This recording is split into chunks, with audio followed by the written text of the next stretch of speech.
Matapos masaksihan ng mga Amerikano ang kamaunang Pinoy na yumanig sa kinikilalang boksingero ng United Kingdom na si Tyler Goodjan,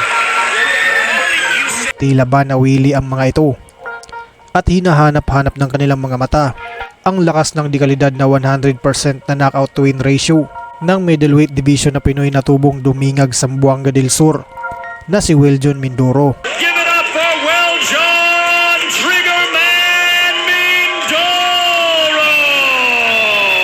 Bagamat bagito pa ito sa mata ng mga veteranong boxing experts, wala naman itong sinasayang na pagkakataong madagdagan pa ang kanyang kaalaman. Disiplinado at handang makinig sa mga nakakataas at malaki ang respeto sa mga taong nakapaligid sa kanya. Kaya walang pag-aalinlangan.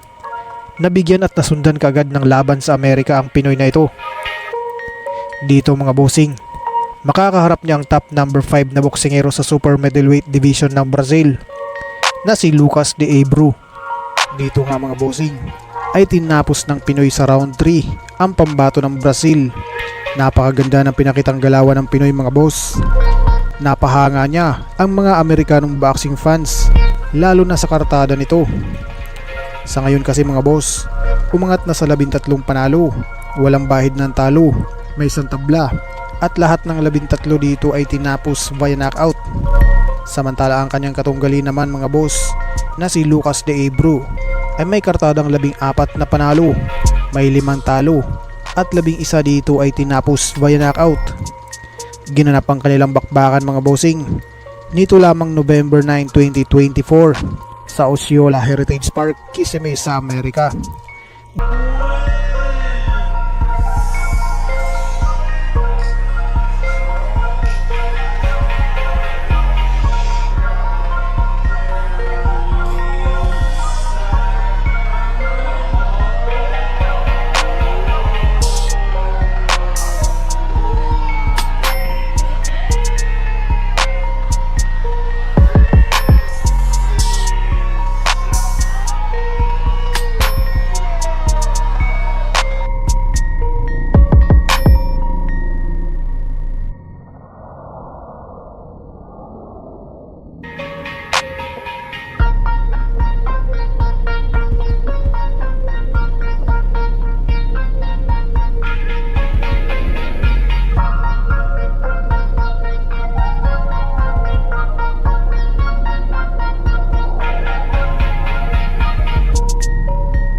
Hanggang dito na lang muna ang ating video ngayon mga boss.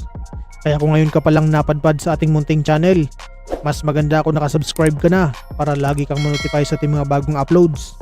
Maraming salamat sa inyong walang sawang suporta. Mabuhay, ingat po, and God bless!